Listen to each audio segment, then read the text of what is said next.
on that? Do empaths exist?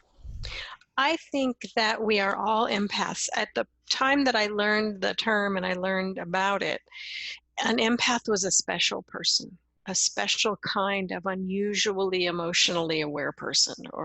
And the idea was that empaths would go into a room and feel all the emotions that were present. And I think the thing is that all of us do this. It is a function of being a part of a social species. But with empathic people or highly empathic people, generally it is a lack of boundaries. And alongside that, often their own emotional trauma that isn't resolved, right? And so their emotions are continually at the ready, so that if they go into a room where there's some kind of emotional thing going on, their emotions will be, they'll jump on that train and they'll go with it.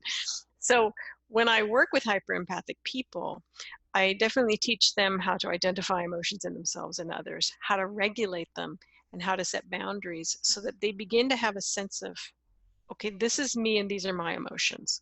That is you and those are your emotions. I can join in if I feel like it, but I can also not join in. And that, I think, is a big change for most hyperempathic people, because they have actually no sense of agency around other people's emotions.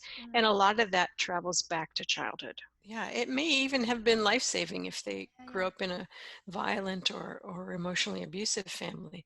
Absolutely. To drop your boundaries and become what the other person needs you to be, that's genius.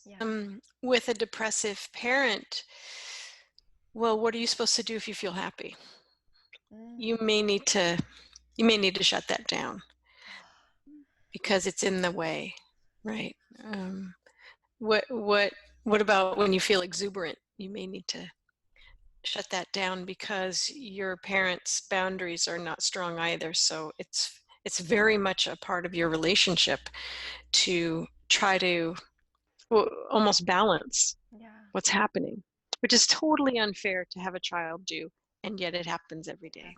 But for people who still think that emotions are holding them back or too much or just getting in the way of life, can you say one or two things to them? Your emotions contain multitudes.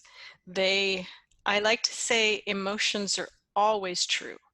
They're always true about something. They're not always right, because you need to help them figure out what's going on sometimes.